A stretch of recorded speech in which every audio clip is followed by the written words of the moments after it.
Hey everyone, and welcome. Today we are jumping into the absolutely fascinating world of sociolinguistics. We're going to break down all the core ideas and the big questions so that the next time this topic comes up, maybe in a class or just with friends, you'll be more than ready to jump into the conversation. All right, let's get started. I mean, of course you have, right? We all do it. That little switch you flip in your brain from how you talk to your buddies to how you talk to your boss, that's not just a random quirk. That is the absolute heart of what sociolinguistics is all about, this incredible dance between the words we use and the social world we live in. And you know what's funny? Even the experts admit this field can be a little hard to pin down. The linguist Miriam Meyerhoff jokes here that defining it is a massive challenge. So hey, if you've ever felt like it's a bit of a slippery concept, you are in very good company. So let's try to pin it down together. Okay, first things first, we need to get a handle on just how broad this field really is. It isn't just one simple thing. You got to think of it more like a discipline that wears a whole bunch of different hats.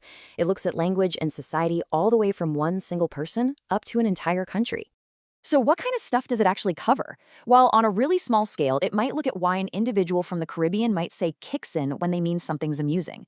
Then it can zoom out to look at whole regions and their dialects. And then it can zoom way out to the macro level and analyze how a whole nation decides which language gets used in government and schools. All of that, that's all sociolinguistics. Now, to really get what makes sociolinguistics so unique, we have to talk about a huge debate that sits right at the center of linguistics. It's basically a clash between this perfect, theoretical idea of language and, well, the messy, real, unpredictable way we all actually talk. So the legendary linguist Noam Chomsky came up with this really important distinction. On one side, you have what he called competence. Think of this as the perfect, abstract blueprint of a language. It's the flawless knowledge of grammar that an ideal speaker would have in a world with no mistakes or variations. But then, there's performance, and that's us. That's language out in the wild, with all its interruptions, its ums and ahs, its errors, and its creativity. It's how we actually use language day to day. And this, right here, is the key takeaway. While a ton of linguists spend their time trying to map out that perfect, ideal competence, sociolinguists do the opposite. They dive right into the messy, fascinating, real world of performance. They believe all those so-called errors and variations aren't just noise. Nope, they're actually packed with incredibly rich social information. And that focus on performance leads us straight to another crucial idea: communicative competence. See, being good at a language isn't just about knowing perfect grammar. It's about knowing how and when to use your words in the right social setting.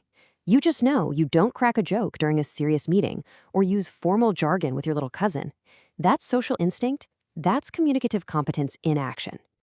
Okay, that's enough theory for a minute. Let's see how all this stuff actually plays out with real people in the real world. This is where these big ideas really start to click. So, let me tell you about a woman named Jennifer. She's from a tiny fishing village in Scotland, and her story is just a perfect illustration of how we use this communicative competence without even realizing it. So check this out. When Jennifer is at home talking with her family, she uses a local Scots dialect. She might say fit instead of what, or na for don't, or doon for down. To a lot of other English speakers, it would be pretty tough to follow. But, and this is the key, when she was teaching English abroad or speaking at conferences, she instinctively knew to switch to a more standard form of English so everyone could understand her. That thing Jennifer does, that constant automatic adjustment, it's got a name. It's called style shifting. And here's the thing, we are all expert style shifters. You do it, I do it, nobody talks the exact same way all the time.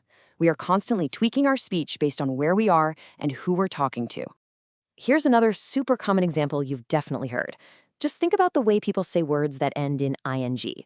Some people say singing with that hard G sound, and some say singin'. It's a tiny little difference, right? But that choice is a classic linguistic variable. Neither one is right or wrong, they just carry different social meanings. And sociolinguists are obsessed with figuring out who uses which one and why. So how do you go from just noticing these differences to actually analyzing them? Well, sociolinguists have a kind of toolkit, a core set of questions they ask. Think of this next part as your own personal guide to thinking like a sociolinguist. This right here, this is the framework.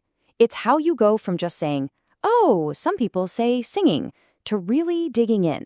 You start asking, who uses that form? Does it connect to their age, their social group?